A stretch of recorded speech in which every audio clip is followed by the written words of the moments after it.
Let's get that off of standby. There we go. I tweaked that up on my screen. What's up, folks? Yeah, it popped that up first. Episode numero 22, Frag Logic. Skyless and I back again. What's up, dude? Hopefully with less audio issues this time. Hopefully. We'll see. Your mic is turned up pretty loud. What's up? Is that Rob? What's up, Rob? Your mic is turned up pretty loud. Mine is hopefully better, not lagging like crazy over myself and over you. Looks good so far, which is better than last week. Okay, so we switched everything up from last week in terms of how we're presenting the webcam, at least for my end. So hopefully that fixes a lot of stuff. What's up, Father Russia? What's that? Kale and Colin? Is Colin on main stage? Yes, he is. I was actually laughing because almost everyone, they were mandatory because they had the sound canceling headsets for MLG, but all of them had two headsets too. Yeah. So today we are talking number of things. It's kind of a light week, I'd say overall. It's a really light news week. So we'll probably interact with the chat a little bit. But we have MLG Anaheim recap. We're going to talk a little bit more about the Xbox 180 because last week when we attempted to talk about that, the mic was just terrible. Oh, update that topic. Which one? It says Jim Brown. Does it? Yeah. Okay. Oh, I see it now. Yeah, and last week we had on Jim Brown. That was the current topic. That was good. Last week we had on Jim Brown. The audio was horrendous. Yeah. We had Colin asking all the questions, and I was mostly silent. Fuming in the corner. Yeah, I was pretty upset the whole time. Let's see. We have, like I said, we have Xbox 180, MLG Anaheim. Pretty big event for them. I think the biggest in history, actually. RTX 2013. I literally got home about an hour ago from RTX, setting up for our first day there.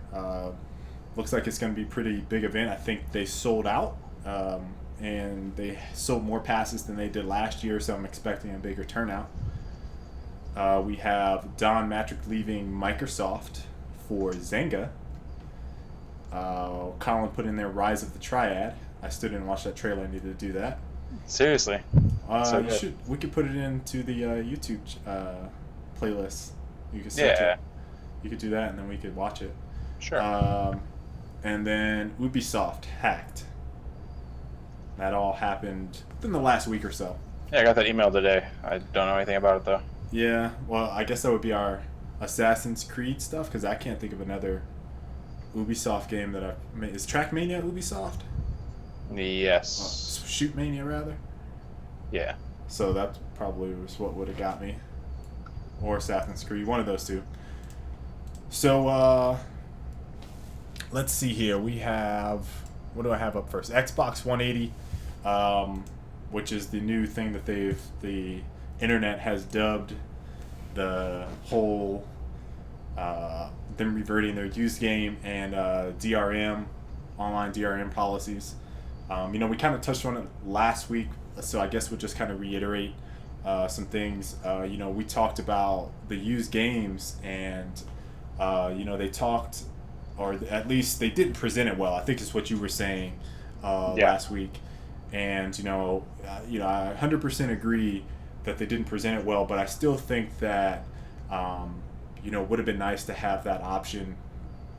Whether it be, hey, I want to try out this game. I don't know if I should buy it. A friend has it. He's like, hey, yeah, it's good.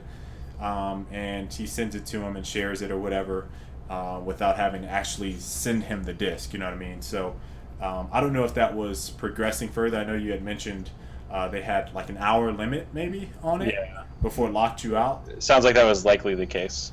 I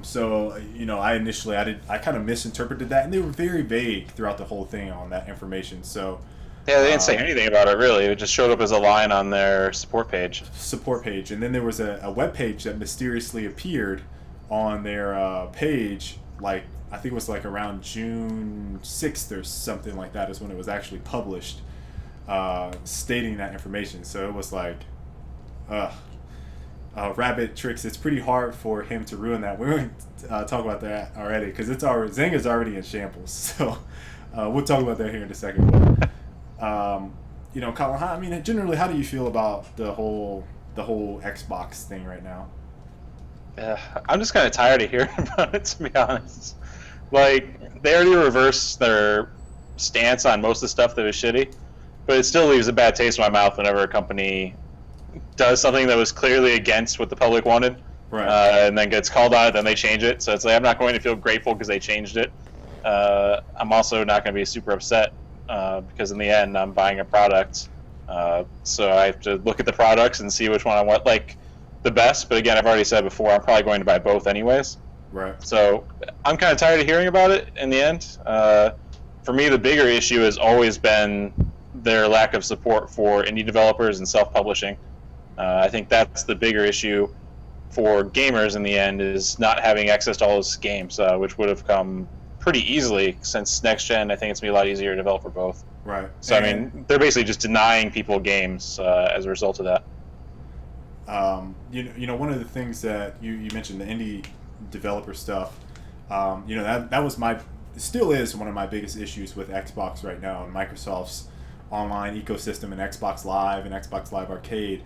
But there was a bit of a rejoice, I guess, that they lifted the certification fee to put their game there. But I haven't seen that confirmed anywhere. Exactly. I haven't seen it confirmed for Xbox One. However, someone retweeted, and I happened to actually check the validity of it. Major Nelson stated that on the Xbox 360 Arcade, it's currently lifted there. Okay, for title update fees, correct, right? For title update fees. So that's where it would be applicable, not for the Xbox One. So that rejoice and I guess kind of victory, like they're supporting indie devs, because we had a lot of people basically tweeting us. I mean, I think you and I received like 4 or 5 links, like rumors and stuff like that from people that were like, hey, check this out. So I kind of read into it and was like... Mostly from people like, oh, that means they'll update Gears 3. Yeah. Right? As if that was like the only expense that was keeping things from happening. Right. So, I mean, there's a number of issues where I don't think devs will revisit some of those games, at least on the 360. But I guess it's valuable. At some point, I mean, what did they say? There's some statistic like there's 48 million Xbox 360s worldwide. So, I mean, I guess there's some value in that for small devs that are like, hey, let me just try to get my game out on the 360 Arcade. I can keep it updated. I don't know, maybe, but and the biggest potential is for those developers. They only have like one game on Arcade, and they have like a really passionate following, and they'll be like, okay, I'll throw an update up then. Right. But I don't think it's going to have any huge. I don't think you'll see a flood of updates all of a sudden. Right. And I doubt the process is any easier. It's just cheaper. Exactly. I was going to say that the process for that whole thing of, hey, I'm going to submit my update to the certification team. The certification team then verifies that all the bugs are fixes, but they also have 50 other games that they're also testing throughout a week. So, you submit your changes, they have 50 games ahead of you. They might not get to it for 3 weeks. Yeah. So it's like, and then by the time that certification is done, then you're pushed into a queue where, well, this game has an update first, this game has an update first, this game has an update first. Oh, we're next. So, even then, with the fee raised, I think gamers won't see the benefit. I mean, it'll just be the same old same. So yeah, I think so too. That's pretty much it on Xbox 180 stuff. So let's get up off of that. Did you want to talk about MLG this past weekend? I did. Okay. I know I watched a good bit more than you did this time. Yes. Last event, I was all on it, watching the Call of Duty stuff. Yeah, I actually got pulled into Call of Duty a bit this time, which is very surprising for me. I think if you guys have watched the show at all, then that's surprising for me. But I was interested more in the production values than watching the game, I guess. And also, I always get interested looking at new spectator modes and that kind of stuff. It's my first time really getting a good look at it in action, and seeing good swapping. Like people were using, whoever's doing the camera work was doing a great job, swapping from POVs and using the map to kind of know where the next fight was going to happen. Like, really good job on that front. I was pretty impressed in terms of they didn't really miss that many important fights, especially during search. Obviously, that's the big one. That's the big one, yeah, definitely, because you could end up in and they had it a couple. There were a couple of lulls. You end up watching a guy. It's like he's not doing anything. Where's the action at? Yeah, which is something that we always wanted from Gears, was the ability for whoever's spectating, well, the ability to have people to be able to spectate, and then also for that person to be able to move around and see the bigger picture. Right. So it was pretty cool. I mean, a lot of times they caught the guy who was in the 1v2 right away. Like, as the kills are going down, then they just whittled down to the one person they got it real easily. Yeah. So I was pretty impressed. I thought that I watched Optic Envious, which I think anyone that follows Call of Duty, if they get matched up, that's like a must watch. Like, you have to watch that matchup. I watched that one. Optic knocked them out. Envious didn't play very well to me, which is kind of underwhelming because they did so much better at the World Championship or whatever. But then again, there was the whole age restriction there, and I believe that was like an Optic Envious mix a little bit because they're so buddy with each other. But I was kind of underwhelmed by their performance overall. I think you told me they finished 7th, 8th. Once they got in losers bracket, I was waiting to see if they would bump back up. I watched a little bit of Farico Impact versus Optic, which I felt like Envious Farico would have been a bigger match because of the World Championship kind of match that they had, which was epic. But Impact, man, those really dudes got some. Yeah, I'd say Impact and Complexity were good 2 steps ahead of every other team when I was watching. Yeah. And the fact that Complexity, like, my big thing is I was watching Impact. I watched Impact take on Complexity. I watched Optic Envious and a little bit of the losers finals and the grand finals. But Impact lost one map against Complexity during the grand finals, and I have never seen a team in a grand finals for any MLG tournament, any game, Gears, Rainbow, Halo, whatever. I've never seen a team break down faster than Impact did. And they were like immediately frustrated and yelling, and by the second loss they were starting to blame each other all over the place. It was incredible just how quickly they crumbled. That team seems very for a team immature. that talks so much trash, and yeah. They seem very, very immature. Like, their age showed through right there in that match. Twitter blew up on the Impact versus Optic match because they were just Impact was so obnoxious that it was just like cringeworthy almost how much they were going a little overboard with it. And you saw, there was people like Golden Boy that were tweeting like, I don't really like it, but hey, good for them, they won, whatever. It was just kind of uncalled for. So, they were getting booed later on. So yeah. They did like the general, like, I hate this, but they did the generic, like, cheer if you like so and so. Everyone cheered, and then it's like, cheer if you like Impact, and there's just a bunch of boo. It's like, oh shit. Yeah. They go from Cinderella story to just talking. It's just the attitude, dude. I get that they're confident. That I have no problem with people displaying confident, but at a certain point, and you see all the time in gaming, like, people overstep the boundaries of sportsmanship, and it's just it was just really bad to watch for me. Yeah.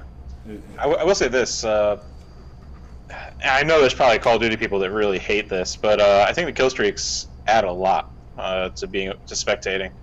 Because I don't think the gameplay in Call of Duty is particularly interesting. Like, sometimes someone goes off and it's pretty cool, but they're still like, it's a Counter-Strike game, but the shooting's really sloppy because it's on sticks. You know what I mean? Right.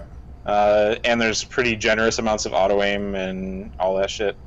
But the kill streak's pretty interesting. I was watching the one Search and Destroy match sticks out to me, and the guy had he was on the second streak, and he needed like one more kill to get the third streak in search for the lightning strike.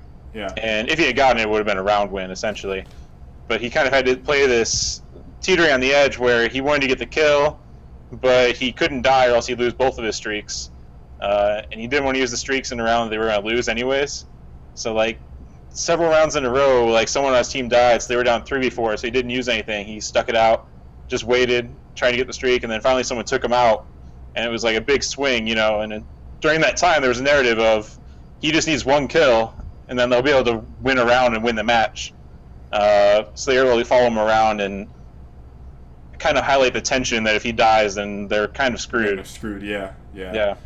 I that is a big benefit of having, I guess, kill streaks. It's like if that guy's one less, or you know, he just needs one, or he has to make that decision, like what should I do in order to get it? Like that kind of creates kind of a tension and high suspense moment. But unless I'm watching snipe gameplay, which is very rare, or bomb, so, you know, search and destroy, it's man, it's really rough to watch the gameplay. I 100% agree with that. And search is the only game type I can watch, regardless of like, hey, you know, I have out an automatic, I have out a pistol, I have out a snipe. Like either way, the tension builds because, okay, once that guy is killed, regardless, you know, there's less people on the map, which means it's going to be more intense for that team. So it kind of builds up in your mind how a game plays. But kill streaks definitely add that for the other game types. I could see that completely.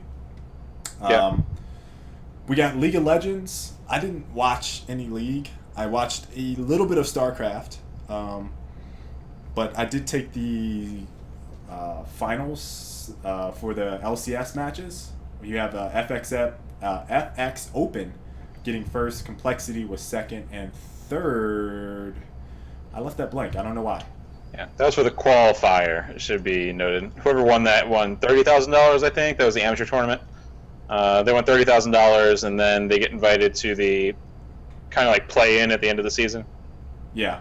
To go to LCS. And then they did all their LCS matches at MLG as well. So, yeah, I mean, you told me that, and this is as expected, that we're going to talk a little bit about viewership numbers here. Unless you want to talk about StarCraft. I don't know how much, if any, you watched of that. I watched a bit. StarCraft's pretty exciting. Polt actually ended up winning. Okay. And Polt actually goes to UT. I don't know if you knew that. Does he? Yeah, he actually moved over here and he goes to UT now. So, of course, he had the USA chance, even though he's not really American. He just moved over here and goes to school here. I know that the bar. But it gives someone to cheer for, right? Like, in a sea of Koreans, one stands alone. The barcraft scene here in Austin is pretty legit. So, yeah, I mean, you can go somewhere and go to a bar and there's people watching. So, it's pretty cool.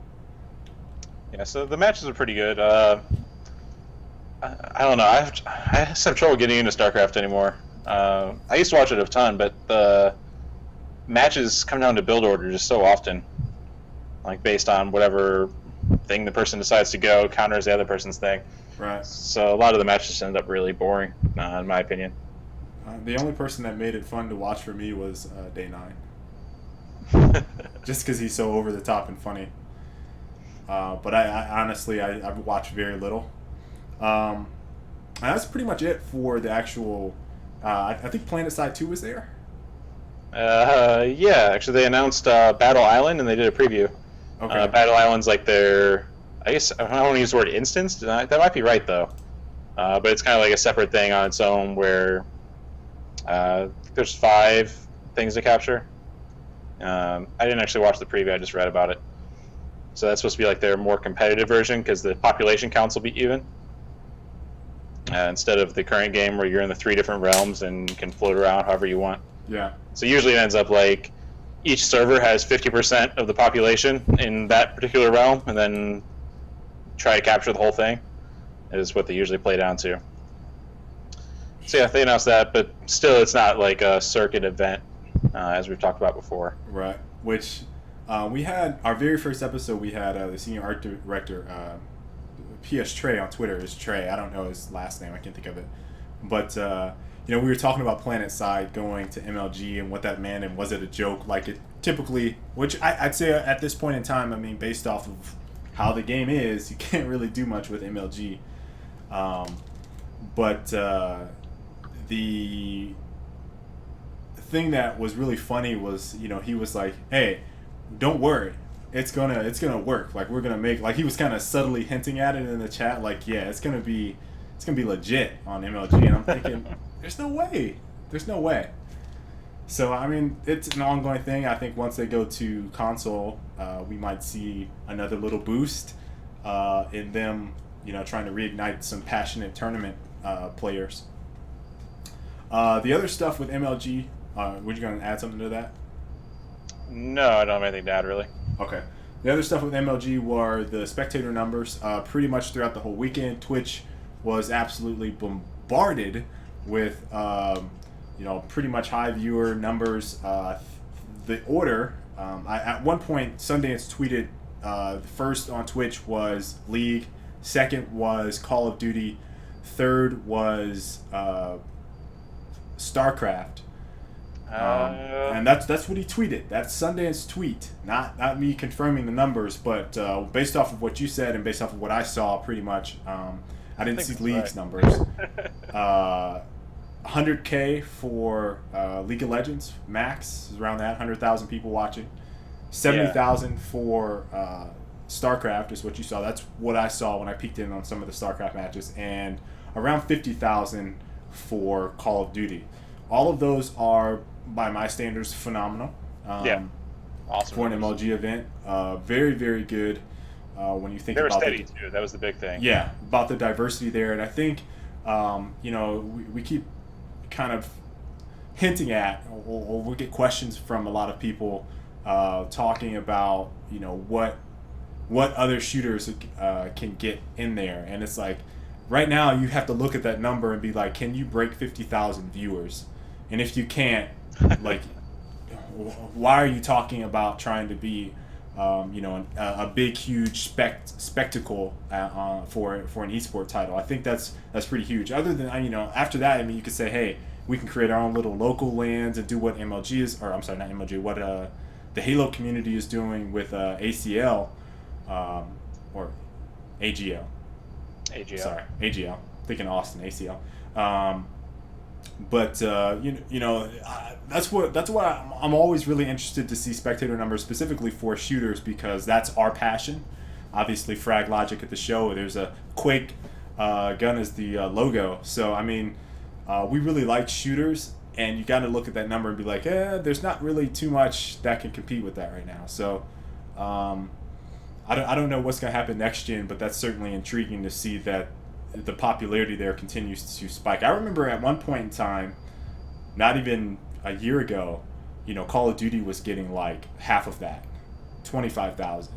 Yeah, I think it was actually 15 a year ago. Like they were around 15,000. So I mean, to see that spike there and that surge in popularity is pretty amazing to me. So I just pulled some stats. I had these floating around, but I actually grabbed the numbers. Just gotta put that in perspective. Halo 4.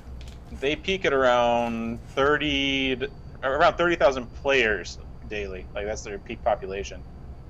So they would need to have more than that, obviously, in viewers, which is just never going to happen.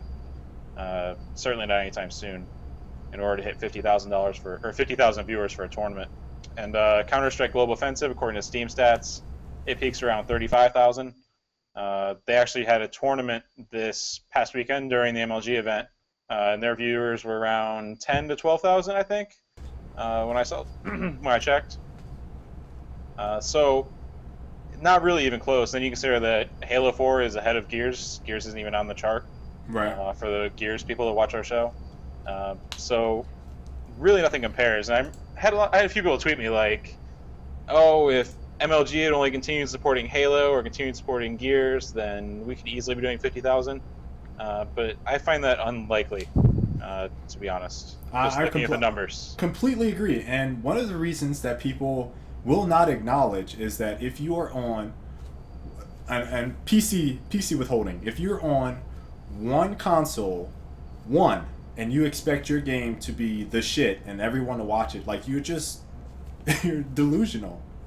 Quite frank, you are delusional if you think Gears or Halo, being a console only Xbox 360 exclusive is going to break those numbers, you are absolutely insane, and it's just not going to happen. It's literally not going to happen. Unless your console is a PC. Unless your console literally is a PC. It's just not going to happen. Where there's, what, like over 1 billion computers in the world. Right. So, I mean, it's just... it's simple numbers. Like, you know, I really wish that people would kind of acknowledge that more, but you have that sense of entitlement for so many people. It's just disturbing, I think, to kind of think about. Like, it's fine to not be able to reach those numbers. I think the game can have a competitive community with far fewer numbers. Exactly. But to say that you could be at that point is unrealistic. Right. And it's just, and again, I don't think either of us are trying to naysay, but realistic expectations, I think, need to be set for a lot of people in the competitive community that feel that sense of entitlement. And, you know, we talk about this, you know, on and off, and I think MLG kind of spoiled the Gears community, but they're a good case. The Halo community is now a good case in point. There's others. I mean, there's other communities out there, some on the PC, that feel like, hey, you know, our game is the shit. Why are we not number one? Why do we have all the competitive features? Why are we not number one? And it's just like, what is the viewability of your game? How easy is it for someone to get into it? Yeah. The last big stat, which absolutely blew me away, it was big last year in Anaheim, but the spectator is what they're calling it. I think the correct term is what you said. People in the door at MLG Anaheim was the most it's ever been at 21,000 people. Yeah. Which is phenomenal. I even saw some people really tweeting out and showing some pictures that Dwight Howard was there. Yeah, he actually commentated. I don't know if you caught that at all. I didn't actually see him commentating. Commentated. What game? Call of Duty? Yeah, he was there for Call of Duty. Okay. I think him and a few other basketball guys were there. Okay, so I thought that was pretty interesting. I mean, we haven't seen that type of interest, I think, since Gilbert Arenas was the final boss. Yeah, so I thought it was cool to see him there. He wasn't affiliated with any team, just showed up on his own accord, to my knowledge, to be like, hey, you know, there's this huge gaming event, let me go to it. So this is like the path I kind of want to see for Major League Gaming, pulling in these types of numbers. I don't know if they had exhibitors there, but I feel like that's the evolution of MLG for it to be sustainable at a large scale and people would be interested in esports. They're going to need developers showing up to these to show off their game, whether it be shooters, MOBAs, RTS, whatever they feel like is competitive and has that type of sense of appeal to that crowd. They need to, you know, exhibit at MLG. It's hard to say though, because that place was packed from all the pictures I saw. Like, there wasn't even space for exhibitors, so they would need to definitely grow in their more towards convention size rather than like very large conference size, you know. To put this in perspective, 21,000 people in and out is bigger than RTX was last year. Yeah, I think RTX probably beat it this year, but yeah, I think RTX would definitely beat it this year, but last year that was bigger than RTX. And RTX, I think, is expected to be around what MLG is now, but I think it'll be bigger than that this year. So, you know, MLG, if they keep up numbers like this in terms of just getting people interested in going, they could be another thing where people are going to this 3 times out of the year to, you know, just enjoy some gaming. So I would definitely like to see that evolve into that. It is worth noting that Anaheim has always been good for them in terms of on-site people. Yeah, Blizzard is there. Yeah. Team count, not so much, traditionally, for shooters at least, just because there's not a lot of teams on the West Coast. But traditionally, Anaheim's been good for them viewer-wise. I don't think they'll hit the same kind of numbers for Columbus. I could be wrong. But Columbus has much lower population than that area. Yeah. So. Let's see where we're at now. We got that. I just want to mention during this while we're doing event recaps, the reason I wasn't watching League of Legends is because I've been watching Dota. They've been doing the Alienware Cup, and I wanted to call it out specifically because of the format they're using. They've only been doing like 2 or 3 matches a day, which I thought's been nice. They're doing like a week-and-a-half bracket. It was 10 teams invited, all of which are in the international for this year. It's all of the West teams plus Navi. So they've been doing group stages. They've only been doing 2 matches a day, which is nice because it's in China, so the times are all like exact opposite of what you want them to be if you're watching in the States. But Yeah. watch them all on VOD. So, highly recommend for people to check out some Dota matches. Just do a search. I think it's on Beyond the Summit is the Twitch account.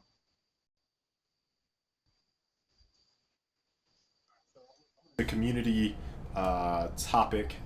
So, in the chat, if you guys have something you guys want us to talk about, now is the time to let us know. I'm reading through some questions right now. Is RTX basically like PAX? And I answered that in the chat. It's basically like a mini PAX. I think that's in its third year. I'm actually, like I was saying earlier in the stream, I just literally an hour before the show, I showed up and was finishing out the notes because it was just busy. But we were setting up for loadout. I'm the community manager there for that dev team, Edge of Reality, and we saw some boosts there. It seems like from what Colin was saying that there's going to be some game preview stuff there. Was it Assassin's Creed? Assassin's Creed 4 will be there. Okay. That might be playable on next gen consoles. I've heard that Nice. Xbox One is showing off at a couple places. I think PAX Australia will be able to play it first. So maybe that might be my first time to get hands on. I haven't gotten to use anything. Maybe we'll be able to get it at RTX. That would be nice. If they snuck that in there. Like, hey, we got an Xbox One. Yeah. Because I'll definitely critique the shit out of the controller. It's like a 5-minute drive to the train station, then downtown 10 minutes. So yeah. It's like 15 minutes away. It's nice. Thoughts on Sweden taxing LAN parties? I haven't seen anything about that. Ooh, that's interesting. What would you tax? Are they taxing the entry fees? Or like the actual event?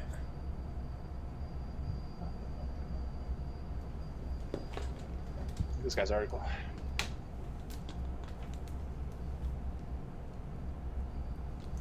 Organizers of multiplayer get-togethers will be forced to pay a fee of up to $5,000 to receive a permit to connect PCs and video game consoles for gaming purposes. That's really strange. So is that a tax? There's already venue fees usually. Is that a tax for the venue to set it up, or is that a tax for dedicated LAN centers? Because it seems like that would apply to both, right? That would apply to LAN centers there. Yeah, it seems like it. That's really weird. You know, Bigness, that might be a tax directed at those specific instances instead of the venues, but either way, that's shitty. It's made by their gambling and lottery area. Huh. In the eyes of the law, these are slot machines. Ooh. Ooh. That's ridiculous. I wonder if they'll be able to enforce that. Ooh. I could see that. But that is for LAN centers. That is for LAN centers, not for actually setting those up. No, LAN parties as well. At least there's LAN party people who are... They set up events, though, but the only people they would be taxing would be... I'm guessing this is an issue in Sweden as well, but for a while there were LAN centers springing up in the U.S., which were really just running these basically slot machine programs where you go in and you pay for the time, and then you could win time in the form of currency back. So it's kind of a way to get around the gambling laws. Gambling laws? Yeah. So that was like actual places that were LAN centers, but they were essentially hiding gambling. That's pretty shitty. That was an issue for a while. I think a lot of states have laws against it now.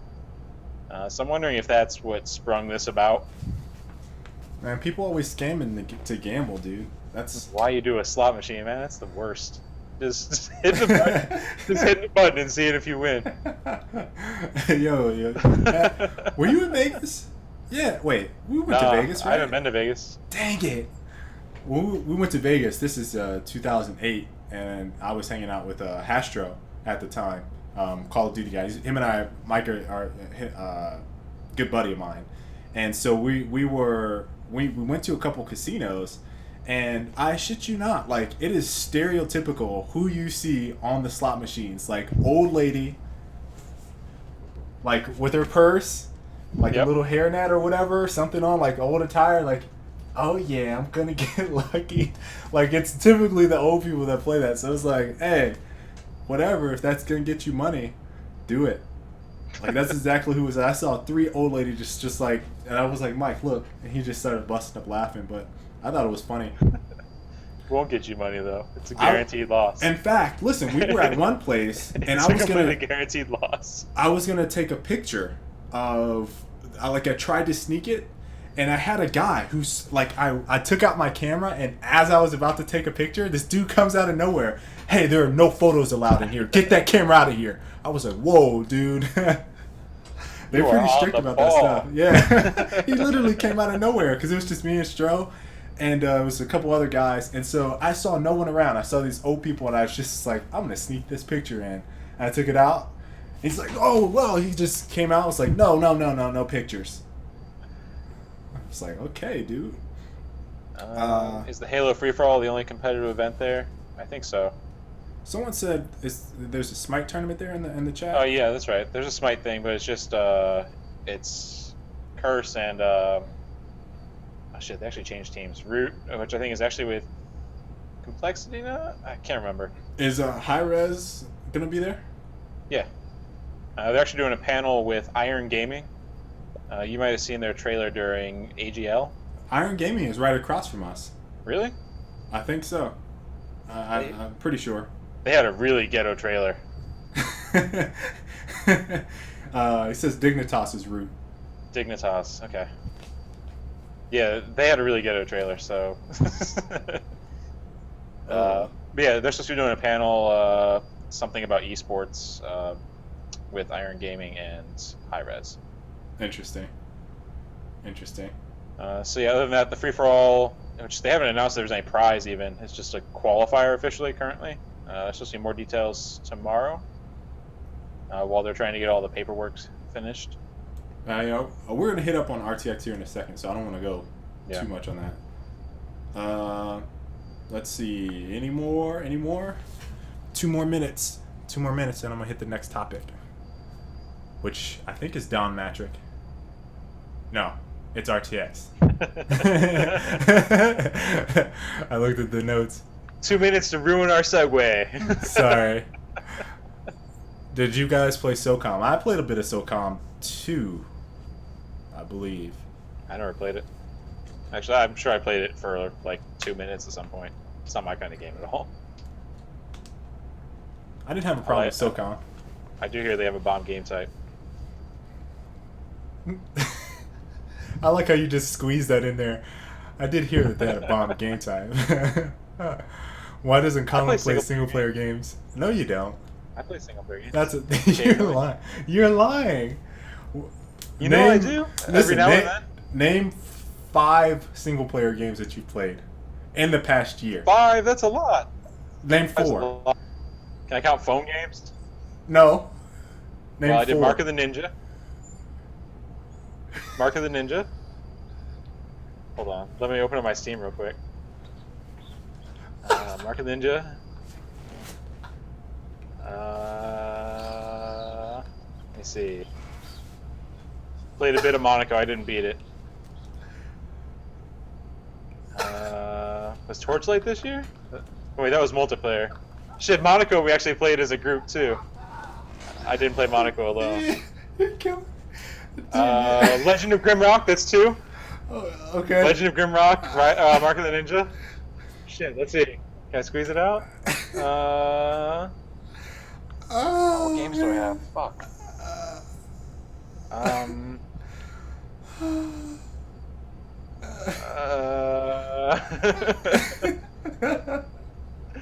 Come on, Steam. Why don't you have more answers for me? You're terrible, dude. Does Warframe count? No. I play single player games. I think we should be able to count cooperative games. You are not a gamer, dude. There's no way you can say that. There's no way you can say that. I'm more of a gamer because I don't play single player. Well, I demand more from my experience.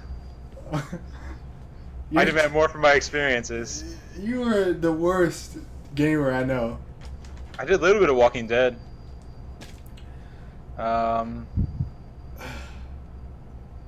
BioShock Infinite. Thank you. That's 3. I beat that too. That should count twice. Cause you want that to count twice so you can be done? Because you can't name a fourth? You're terrible. I know there's a fourth. I just know it. Shit. Alright, we can move on. I'm gonna think of it though. Okay. Alright. I'm gonna I got three.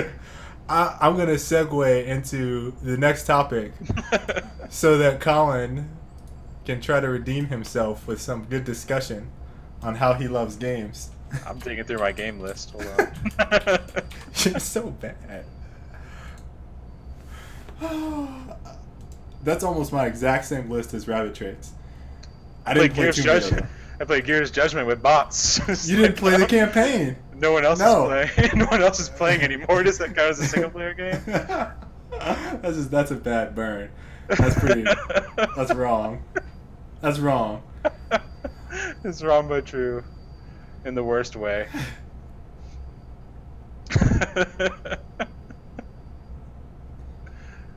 Skyrim, that was like 2 years ago though, wasn't it? Yeah, don't even try to bring Skyrim up. Don't even try. So I'm gonna just go ahead. We're gonna RTX 2013. Like I was saying earlier, our studio's there, Edge of Reality. We were setting up the loadout booth. I think we were the only guys there today because we wanted to get done so we could take the 4th off and not do anything on the 4th. That's smart. Because I know a lot of people are going to be in there literally on the 4th, packing up at last minute, and then they're going to show up Friday morning early and finish up. And I was like, man, I do not want to do that. Yeah. Because we get the 4th off. So I'm going to take my daughter. Christy is going. We're going to a parade. So I was like, yes, that's going to be good. So we got the new banner, which my phone died. I was going to tweet out a picture of it, but it's looking really sick. Aren't you a community manager? Just letting your tools just die? Oh, listen, we had the cam up, and we're putting it together another time. What is it? Time something. Time lapse. Video. Time lapse. There we go. Time lapse video. I was like, why is that? I had a lapse in memory there. You see what I did? You see what I did there, Colin? You got to give me some for that. I had a lapse in memory. Yeah. Thank you. Okay, so anyway. Didn't get a picture of the new banner, but it's pretty sick. We are going razor blades this time at the event, which should be really nice. The setup from what we set up initially was looking really sleek, so I can't wait to run the game on that. There were 1, 2, 3, maybe 12 booths there. That sounds right. In our area, it's like right in the middle. They were setting up some other stuff on the far end by the entrance. It's pretty big. I think it's in Hall 4 this year. I think in last year we were in Hall 1, which was a little bit smaller. So they got a bigger space. We talked about the Halo 4 free-for-all, Colin. You plan on playing in that $500,000 qualifier. Well, not the qualifier, I'm sorry. $500,000 tournament. This is a qualifier for that free-for-all tournament. I have a chance in the local stuff. I don't know about global. Yeah, I think you'll do well. I don't know. Just because tickets were sold out, and they announced this like 2 weeks before the event. Yeah. So I think you have a pretty good chance to do well, considering. And a funny story is I told Ian that you were competing in this, and he said, "Is he even allowed to do that?" I'm not sure. Supposedly, they're going to release the 50-some page rules and regulations for the tournament tomorrow. So I'll know. So you're gonna look it over and be like, "Shit! If what would it say if you guys worked on the game? Is your name in the credits?" Yes. You shouldn't be able to play this game in the tournament. What's wrong with you? I'm a contractor though, so I didn't actually work for a company that made the game. But your name is in the credits. Loopholes. Your name is in the credits. How can you play in a tournament when your name is in the credits? That's so jacked up. As if I have any advantage over the people that play you 5 do. hours. You do. Don't even.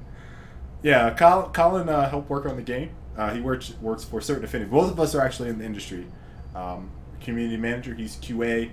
Was also doing some video stuff over there for Certain Affinity. So, very talented Mr. Ripley is who we have with us.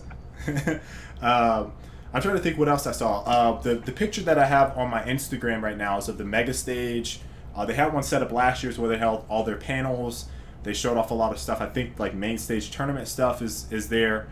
I don't know what they're going to do this year in terms of that.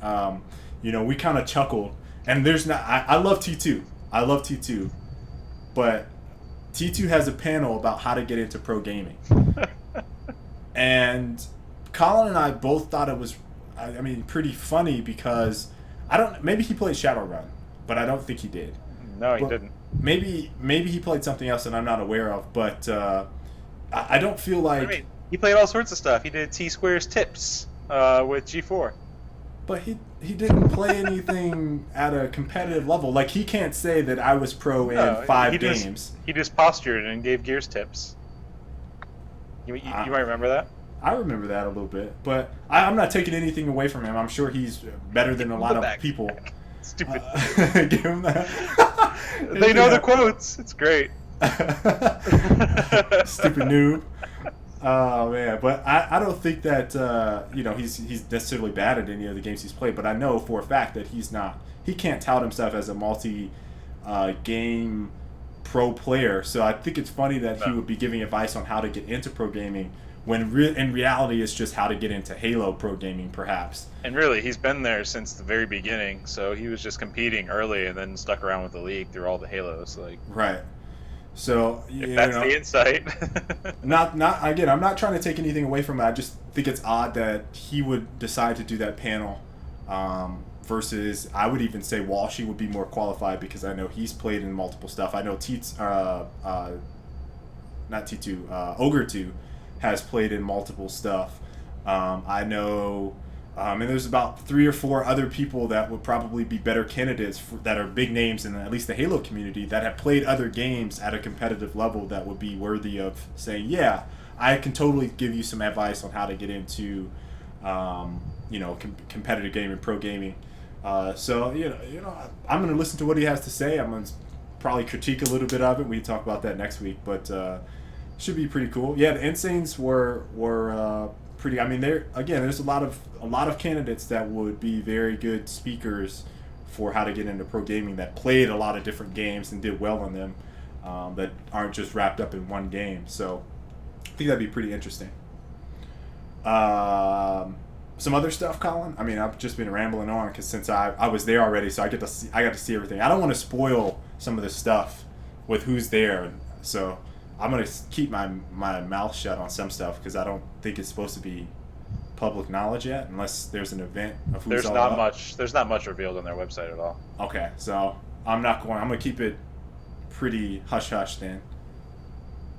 Yeah. I am excited to check out Shadow Warrior. I watched a little bit of gameplay when they tried to stream, but they had never streamed before, ever. And they had the bitrate set at like 15,000, I swear. It looked beautiful. But as you can guess, it did not play at all. It was just like 1 frame a second. Those are some of the best screenshots ever. But it looked pretty fun from the little tiny bit I got as a peek. So I'm pretty interested in that. But really, there hasn't been much announced. I'll probably check out the Assassin's Creed Black Flag 4 multiplayer. Well, Assassin's Creed 4 Black Flag multiplayer. Especially if it's on next gen, since I haven't seen any of the next gen stuff, and I'd like to. Especially controllers. Like, I'm a big, picky controller person, so I'd like to get hands on. Speaking of controllers, this is something that did pop up this is completely not on the notes. The peripheral wars, I guess. We were kind of tweeting about it over the past week. This is after the show. Astro, Turtle Beach, Mad Catz, kind of like in limbo with peripherals on next gen hardware. So it'll be interesting, like you were saying, to see what Microsoft has under their sleeve to say, yeah, we have headsets that work or whatever. I'm kind of like worried a little bit, maybe. I'm sure they'll figure it out, but it just doesn't seem like we're going to have a whole lot of options for stuff for the first, I'm going to say 8 months, 9 months. Yeah, it was kind of weird because once someone linked me to that. Well, actually, it was on Polygon. I saw it. The quote from the Astro guys. Then I dug a bit, and when Mad Catz announced their Xbox One headset, which is really just one of their old headsets rebranded as an Xbox One headset, in the press release it was like first ever headset on the Xbox One, which kind of raised my red flags. Like, oh, they must have some kind of an exclusive deal at launch to be the first and only headset provider. Yeah. And I guess there's Polk Audio also is doing like an audio bar for Xbox One that's been announced. But those are the only peripherals that have been announced. They're on Microsoft's official accessories page. So Mad Catz makes headsets. Sorry, Bigness. Mad Catz makes headsets under Triton, which is Turtle Beach. No, Turtle Beach is their own separate company. No, Mad Catz. They're owned by Mad Catz now? Yeah. Whoa. I believe. Really? Let me make sure, but I'm not Triton. sure. Triton is. I think you're talking about the Turtle Beach headsets, which Turtle Beach is its own separate company. I'm fairly certain. Mad Catz owns Triton. I think you're wrong. No, I'm not. Colin, not only can you not name a fourth game, single player game, but you are wrong on who Peripheral Wars are, or companies are owned under. Huh? Coming up with a blank there, buddy. I'm finding them referenced together. I guess they both announced support at the same time. Are they still trying to keep Triton alive? I haven't seen any kind of new Triton shit. They make Triton stuff all the time. There was Gears of War themed Triton headsets. Oh yeah. I'm wrong. I was all sorts of off. I mean, it's the big list of stuff I will never buy. Turtle Beach and Triton. So I guess I just lumped them together. Yeah, so yeah, Turtle Beach headset is the one that you're talking about. That will be supposedly exclusive first ever Xbox One headset. Mad Catz does have a peripheral that's coming out on launch, stick, right? and it's that fight stick, which I'm definitely getting it because they're going to be first. It's going to be pretty much standard T. I think it's a T round 2. Be the same thing. You're paying for the same thing. I'm paying for the same thing, but it's going to be good though. I don't care. You're paying for the same thing. You already own it. You already own the exact same set of electronics. Did you see it's a different color? It's the exact same set of electronics that you're paying for. I don't own it. How many pair of Astros do I have? Okay, I'm gonna take that one back. I only paid for like one of those. I'm gonna take that back because I only paid for one of those. But I have 3 fight sticks now. I'm collecting, and I'm getting into the FGC community. So they're all the same. No, Colin. You're buying the exact same model. No, I'm not. It's the exact same model. Anyway, just with a different plug at the end. Listen, here's what I think. I'm just be upfront. I think Microsoft right now is trying to monopolize a little bit, get some peripheral sales early on. They're gonna let everybody in about the 9-month mark, and then 9 months. You think? I think it'll be that for 6 to 9 months before they say, okay, this adapter works. That's what I've heard. Is the adapter is going to be the issue with voice? They said they're working on it. Working on it. So maybe how do you not already have a plan in place for an adapter? Right. Like, maybe it'll be available at launch since they're working on it. I don't think there's any optical port on the Xbox One. I'm fairly certain there isn't. Which is how a lot of the headsets are currently using their audio. I don't know. I'm not sure. Pretty sure there isn't. I don't know. I don't know. I have to check it out. They should have it. Well, I don't see why they wouldn't. It wouldn't make sense. I mean, they are take that back. They are getting rid of like anything less than HDMI. Like you're just not gonna be able to play. You're shit out of luck unless you have an adapter that converts to what is it, component. So that's my prediction on what they're doing. Like they're gonna just basically get as many peripheral sales as they can for Microsoft-based products early on. Market them, push them out, and then they're going to be like, okay, let's flood the gates with everybody else and let them get in. Sorry, I'm trying to look up. I don't think that's an optical port. It should be in the specs, not statistics, the specs on it. I wouldn't be surprised. Either way, I'm just failing tonight. You are. What I would do though And I showed had the this, stats earlier and everything, and I'm just failing. yeah, what I showed was if you plug in HDMI on your TV, you can get optical out if you have it as an option on your TV as well, Right. which is what I did for that one specific Samsung monitor, or I'm sorry, TV, HD TV. So that is an option.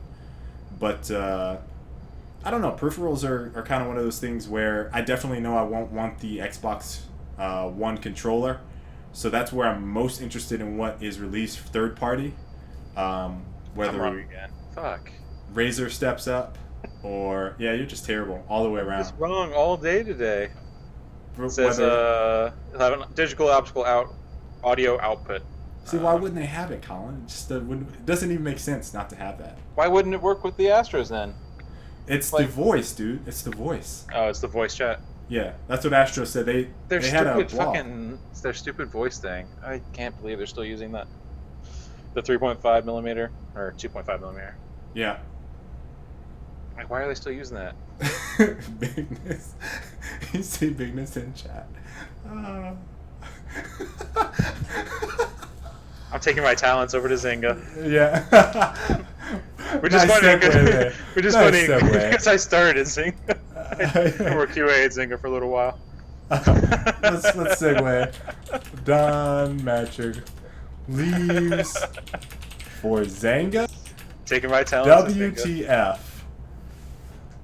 Oh man. We should have a what the fuck moment of the week. This is a what the fuck moment. I'm still just rattled. I'm usually the fact dude. You are usually the fact dude, but you had a nice segue. Yeah, the segue was on point. I was just trying to be Don Mattrick. I was going to give a bunch of poorly communicated, poorly thought out information spewed from my mouth, and then we were going to correct it with actual facts, and then I was just going to leave. That's this show in a nutshell. So Don Mattrick, I think it's Mattrick, leaves Microsoft Xbox team for the CEO position at Zynga, and it's one of those things where, hey Don, you messed up a little bit, like you were kind of talking out of your ass a little bit, but you leave for Zynga? Yeah, I mean, it sounded like they were doing a restructuring in Microsoft. They've talked about it a bit before. Who knows if he would have been restructured into something else, a different role, or if it just wouldn't have been the same amount of responsibility or powers or whatever. So I imagine that wasn't a post Xbox One announcement thing. I imagine it was something which was already on the horizon, you know. But I could see it be leveraged for them letting him go if that was the case. Right. It's stuff we'll never be able to say definitively, so speculation doesn't really make sense. sense. It's all speculation. But Zynga, that's the thing though. Either way, I don't care if I'm wrong about why he's leaving, if it's him messing up at Xbox One or if it was planned beforehand, but Zynga? You're going to leave Microsoft for Zynga? Who has been on a downward spiral since they tried to overexpand and do a bunch of cheap stuff with their just absolutely shoddy stuff from is it Pincus? Is there Mark Pincus? Yeah, Mark Pincus. He seems like a scumbag to me, in all honesty. Like from every report that I've seen on every business tactic that he's done thus far with the company, he seems like a scumbag. And you're gonna go leave them and go to Zynga, who's just what? That makes no sense. They have one game, Farmville. Well, that's not even. Not sure that even counts anymore. I mean, what else do they have at this point? Facebook has restructured how they're doing stuff. They bought Draw Something. They bought Draw Something for $180 million and then tried to spin it off. Well, then a year later, let off that studio. The studio. They bought them for $180 million the year before. In less than 12 months, they shut the studio down. Everyone lost their jobs. Some of those people, mind you, didn't even know they were losing their jobs. They were at the restaurant or whatever, and this is some of the stories I was seeing at the restaurant. Hey, I found out, and this is one of the stories, I literally found out I don't have a job anymore from Facebook. And it's like, what? I mean, I just... Zynga? Yeah, At one point, I would have been like, oh, he went there for the money. But Zynga's been struggling for like a year now. Their stock at launch was like, or when they went public, was like $13, and then almost immediately over the course of a couple months, plummeted down to like, I think it's 3.5 now. So like they're in rough shape, and obviously they've been letting employees go. Here's the thing, like they just let off, what, like 300 employees? I think, is that right? I think it was like 300. And then the very next month they hire a new guy as CEO. Yeah. They probably give him a big contract. Yeah, he's getting paid the big bills. Like, he's getting paid. But no, they had to go ahead and restructure the company to make room for him.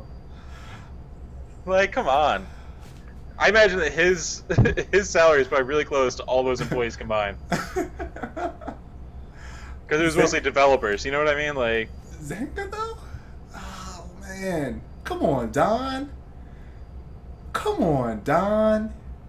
You don't leave Microsoft for Zynga? That's like scum to me. Like I'm not trying to take anything away from the people that work there, but like I said, I just feel like Pincus does some really shoddy, shady, low down, dirty stuff at Zynga. I'm not trying to hate on him. I'm just trying to... There's only one guy.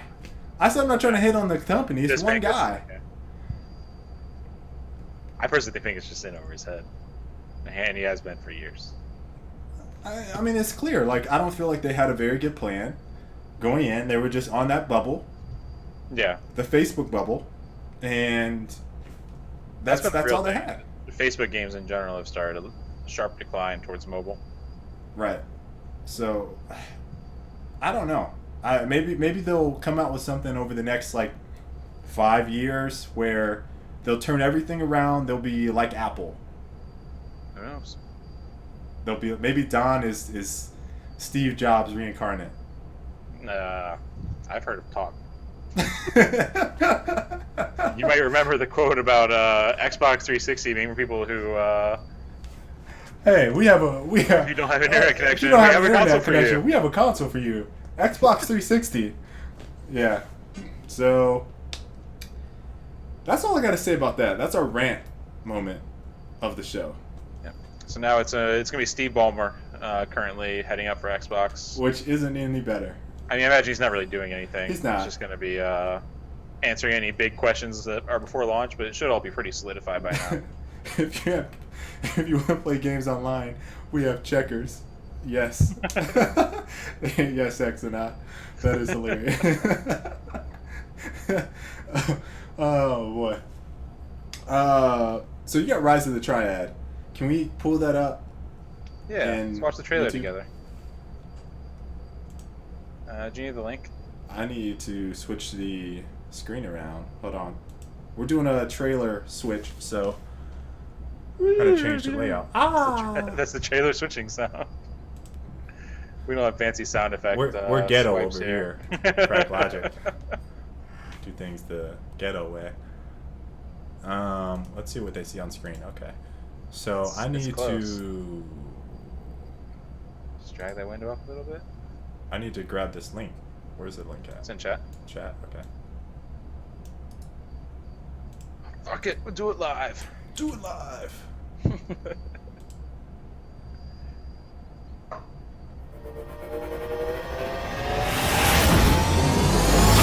It's really short too. The amount of setup time here is pretty equal to that.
hate Ludacris. Okay. Oh, boy. Okay, I gotta go back to... There we go.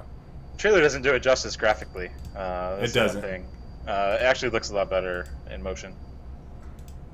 Alright, so let me switch this back here. I'm pretty excited for it. It comes out...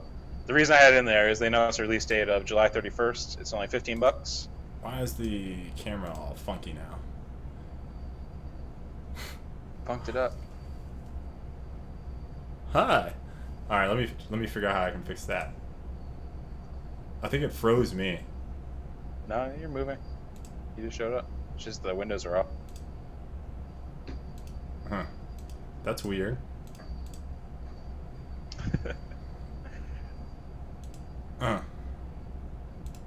Okay, I fixed it. So yes, July 31st, $15. You also get if you buy before 31st, and you get some other like classic games. It's a remake of an old game for those that didn't pick up on that. Really fast paced, lots of crazy jibs and shit. I saw a ludicrous amount of jibs, you could say. I saw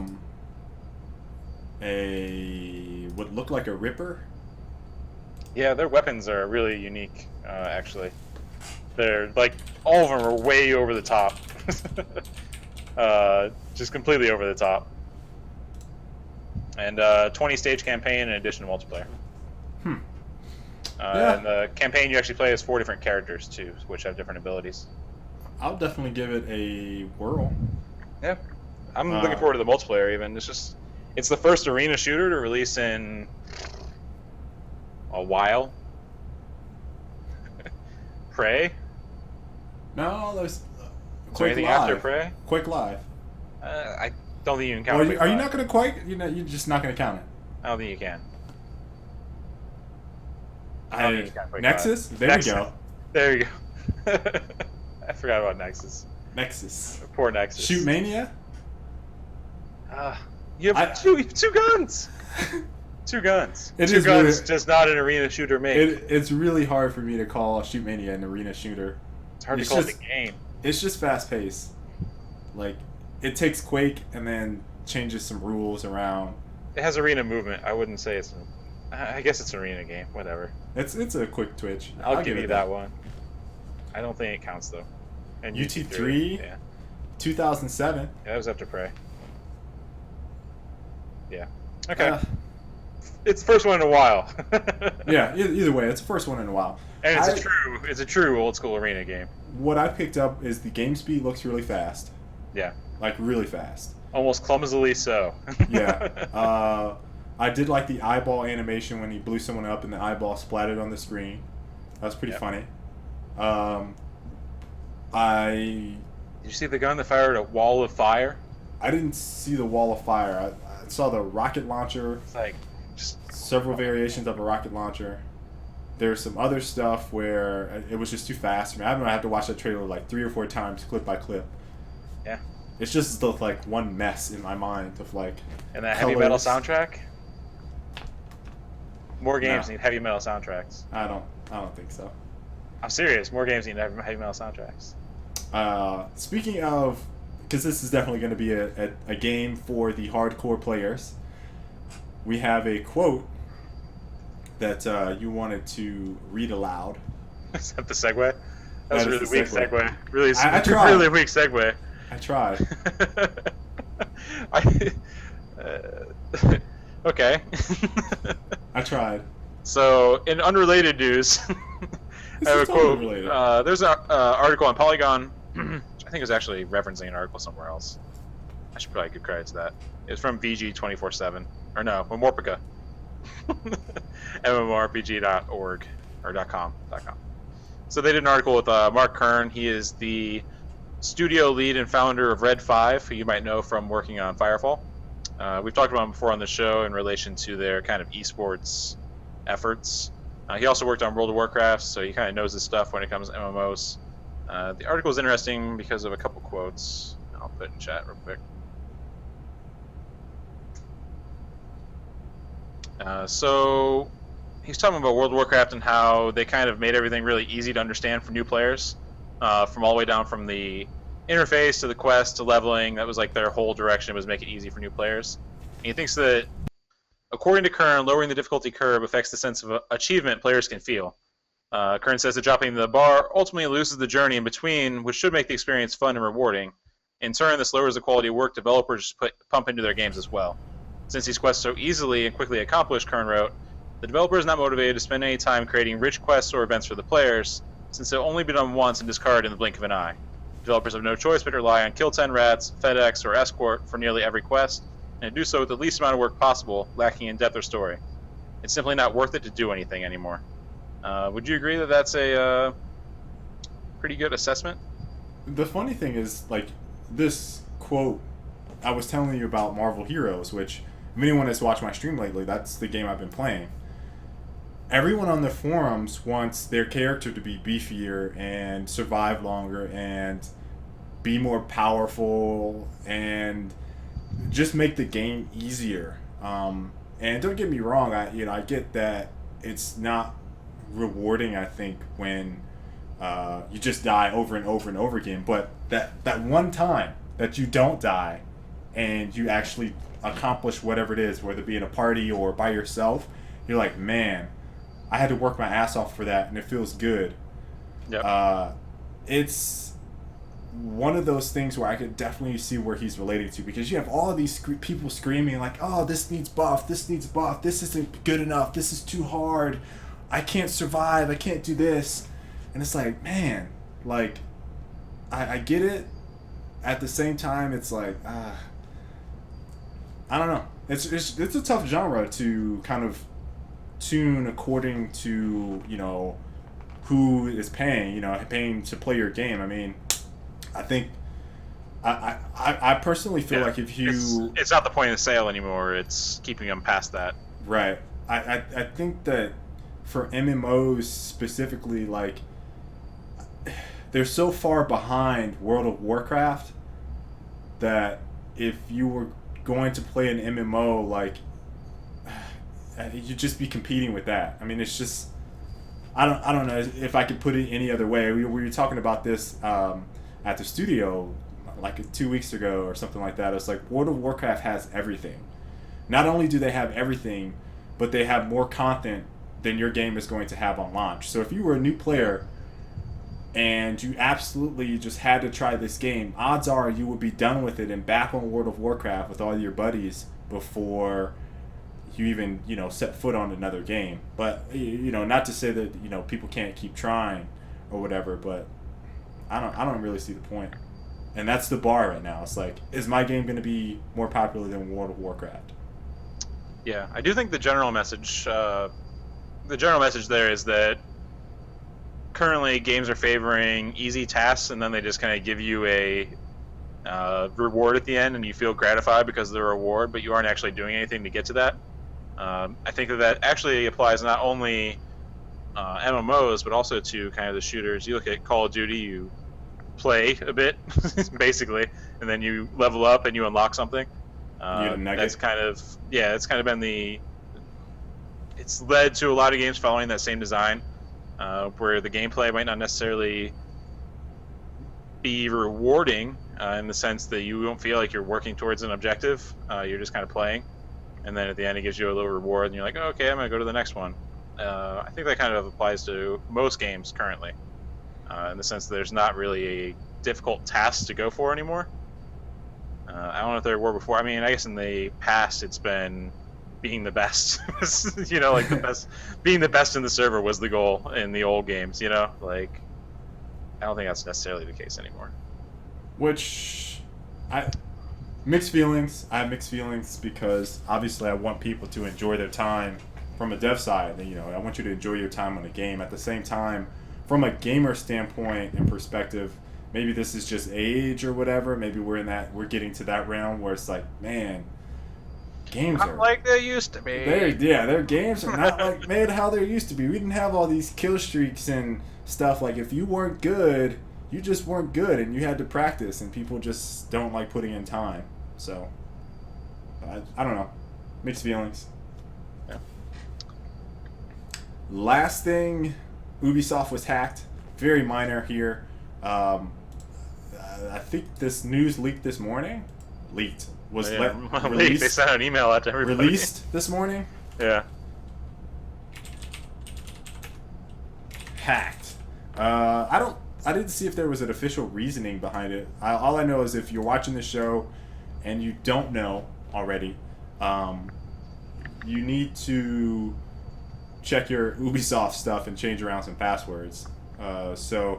Again, someone asked me on Twitter, I think it was actually Legru, who tweeted me as saying, why would they do that?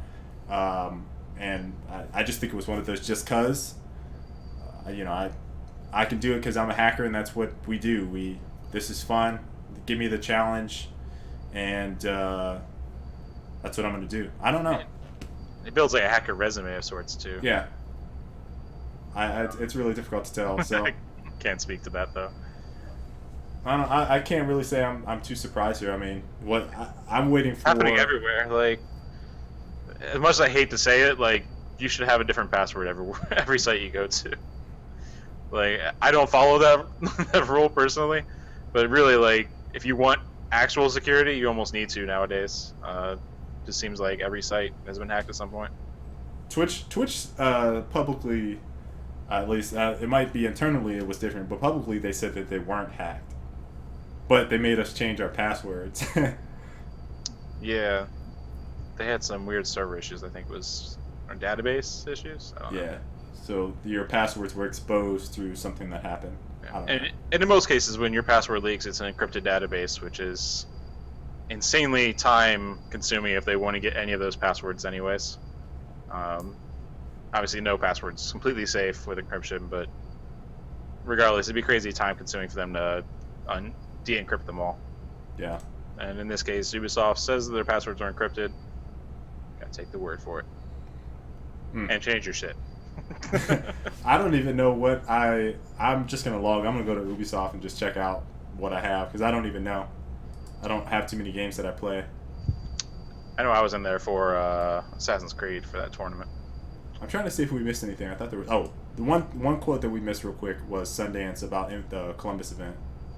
Oh yeah, I don't know how I missed that. Next MLG event will be Columbus, Ohio. I did mention that. November 22nd to 24th. So, and they said that specifically it's the next championship event. There's still room for some surprises in between. Vegas, New York, Seattle, according to Sundance. I might talk to Sunny to see if we can get load out there. At Columbus? Yeah, I'm going to see if that's something we could go to. That'd be cool. Yeah. But and an excuse to get you to Columbus. Yeah, see some family. See some family and play some video games. Yeah. So that's pretty much it for this show in terms of what we have to talk about. Let's look at the chat real quick to see if we have any questions. Q&A. I'm gonna make it 5-minute Q&A.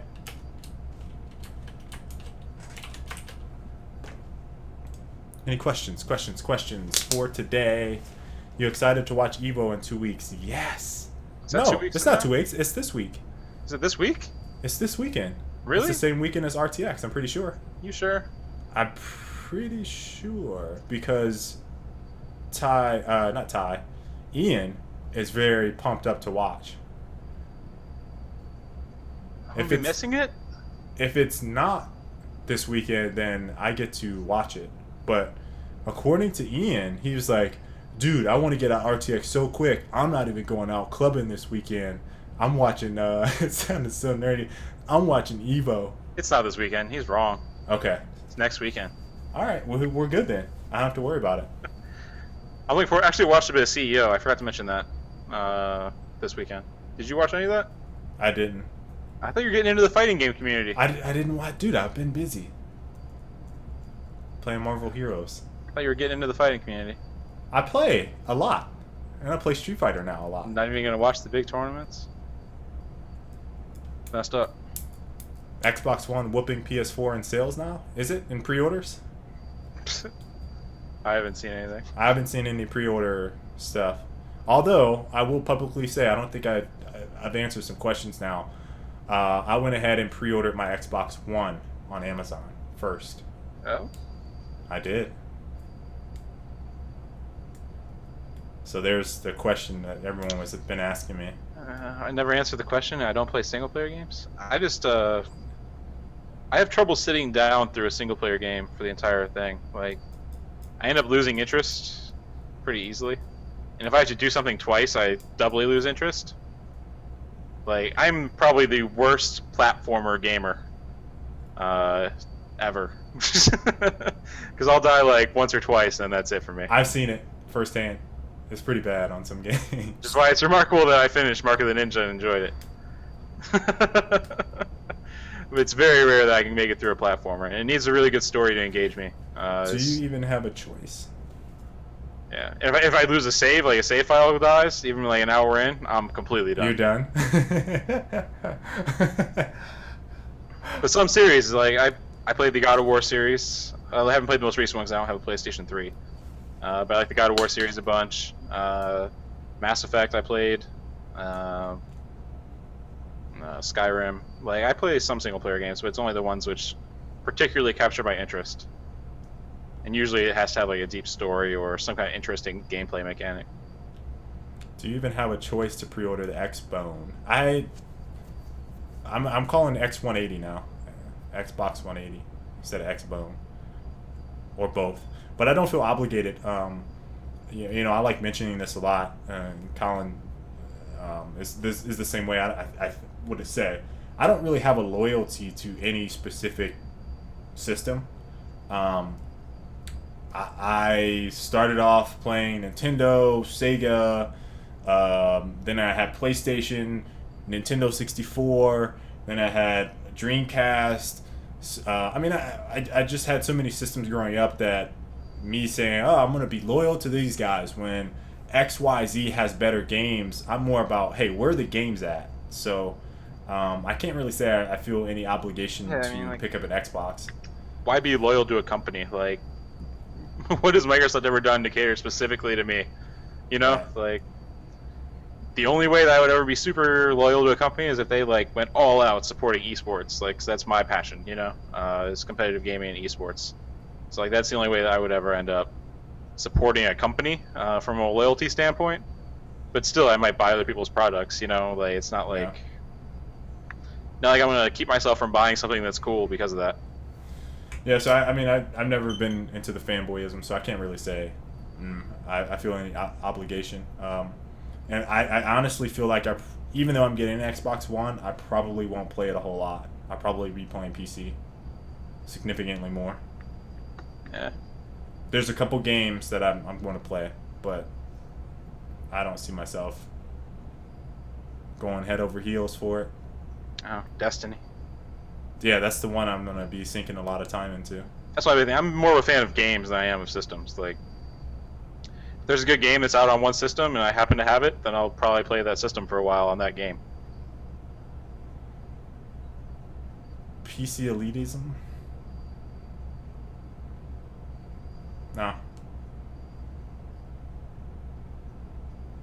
You just want whatever Naughty Dog makes next gen? XCOM, Kale. 4. What about XCOM? I played XCOM for a little while. I didn't beat it. You played that? That's 4 games. That's a single player game. Okay. You struggled. It took you the whole show. I'm a single player gamer. It took you it took you the whole show. I'm just gonna name off all mine, and I'll bring up Steam so it's easier. Oh wait, will it pop? It might pop it up, so I don't want to bring it up now. But off the top of my head, in the last, I gave you 6 months, but I'm gonna just say recently because I downloaded.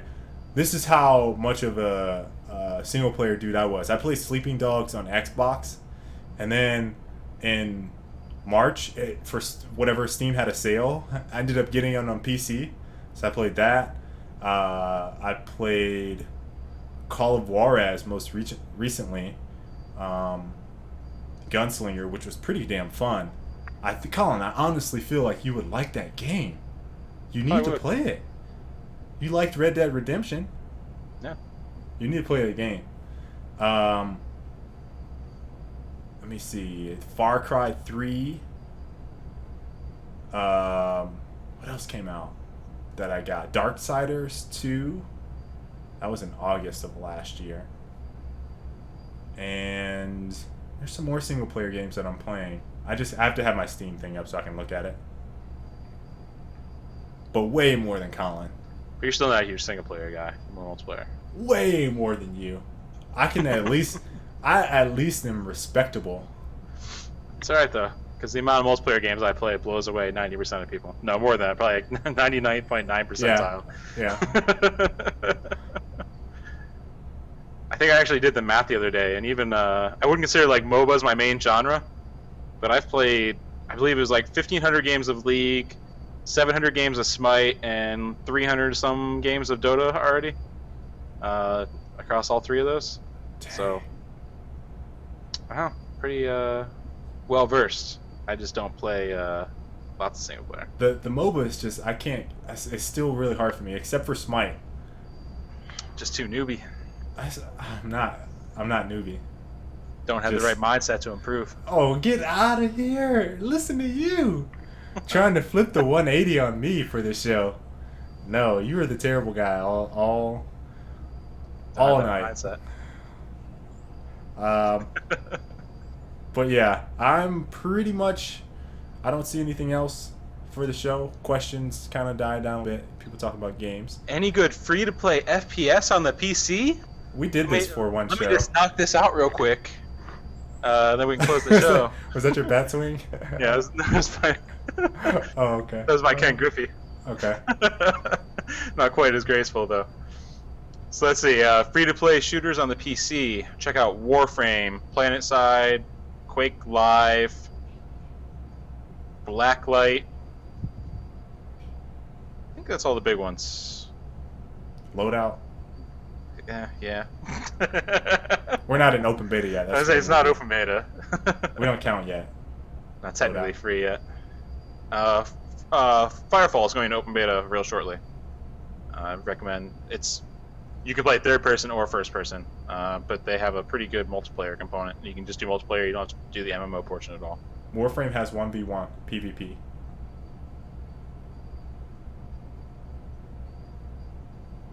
So yeah, check out all those games. Lots of fun, and they're all like really different. Like PlanetSide's kind of your battlefield game. Warframe is your, I guess, Borderlands shooter kind of. Would you say that's? Phantasy Star is the more direct comparison. Yeah. But I guess it's item collection, just shooting people up. And then you got Blacklight's kind of your Call of Duty Rainbow. And what was the other one I recommended? Oh, Gotham City Imposters. Fuck. Does anyone even still play that one? Yeah. There's people that are like level 1,000. I'd have thought the community kind of dropped it. No, there's still people playing. That good of a game, I'll always have people playing. At least a small community. Although it's on Games for Windows Live, or never mind, they changed it to Steam. Yeah, they changed it to Steam. Yeah. And then Firefall's kind of your arena shooter. So. Arena shooter MMO. Yeah, arena shooter MMO. So seriously, there's lots of options. Lots. And you don't need to have a great system to run those games, except for PlanetSide. Wraith is in here. I want to... Wraith, you need to play Marvel Heroes with me. Please. It's like a worth Path of Exile. No, it's You know you play Path of Exile. You don't even know. It is. But I know Sean will get dedicated and he'll play all the characters and then he'll help me out with guides. Sean, you need to play. So, that's pretty much it for the show. Hope you guys enjoyed it. Ending right at 9:30. Pretty good. Pretty good tonight. Yeah, it was a slow news week too, so that helps. Expect more updates next week from RTX. Probably have some videos from the event on my YouTube channel. I'm trying to stream some at the event if I can get a wireless, what do you call it, hotspot. Good luck. Yeah, so we'll see. I think the networks will be messed up, but hope you guys enjoyed it, and we'll see you next time. Thanks for watching, guys.